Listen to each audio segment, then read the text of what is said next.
Welcome to சைனிலா channel. நம்ம வீடியோவில் இன்றைக்கி பீட்ரூட் சட்னி எப்படி செய்கிறதுன்னு பார்க்கலாம். குழந்தைங்க நல்லா விரும்பி சாப்பிடுவாங்க, அவங்களுக்கு ஹெல்த்தியாகவும் இருக்கும், டேஸ்ட்டாகவும் இருக்கும். வாங்க எப்படி செய்கிறதுன்னு பார்க்கலாம். அதுக்கு ஒரு பேன் எடுத்து கொஞ்சமாக ஆயில் விட்டு உளுந்து கொஞ்சோண்டு ஒரு ஸ்பூன் மட்டும் போட்டுக்கோங்க.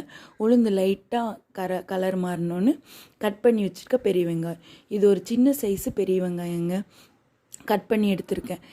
இது போட்டு கொஞ்சமாக கருவேப்பிலை, கொஞ்சமாக மல்லித்தலை போட்டு நல்லா வதக்கிக்கோங்க. இந்த வெங்காயத்தோட பச்சை வாசனை போகிற அளவுக்கு வதக்கிட்டு நீங்கள் இது கூட பீட்ரூட் சேர்த்துக்கோங்க. ஒரு சின்ன சைஸ் பீட்ரூட் எடுத்து கட் பண்ணி வச்சுருக்கேன். நீங்கள் அதே மாதிரி கட் பண்ணி அதையும் இது கூட சேர்த்துக்கோங்க.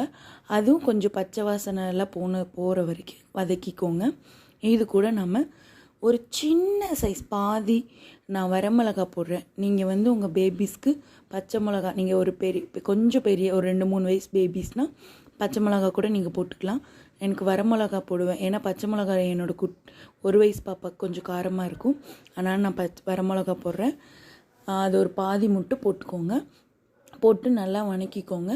இதோட பச்சை வாசனை போகிற அளவுக்கு ஆறுனதுக்கப்புறம் ஒரு மிக்ஸி ஜாரில் சேர்த்து நாம் கொஞ்சமாக உப்பு போட்டு நல்லா அரைச்சி எடுத்துகிட்டு வந்துக்கோங்க. இதை பேபிஸ்க்கு இதை நம்ம கொடுக்கும்போதே ரொம்ப ஹெல்த்தியாகவும் இருக்கும், ரொம்ப டேஸ்ட்டாகவும் பேபிஸ் சாப்பிடுவாங்க. இதேமாரி பெரியவங்களுக்கு அரைக்கலான்னா இதே மாதிரி நம்ம வதக்கி இது கூட மிளகாவை போட்டு புளி கொஞ்சம் ஆட் பண்ணிக்கோங்க. ஆட் பண்ணி அரைச்சி சாப்பிடுங்க, ரொம்ப டேஸ்ட்டாக இருக்கும். வேறு எதாவது டவுட் இருந்தால் மறக்காமல் கமெண்ட்டில் பண்ணுங்கள். மறக்காமல் சப்ஸ்கிரைப் பண்ணிடுங்க.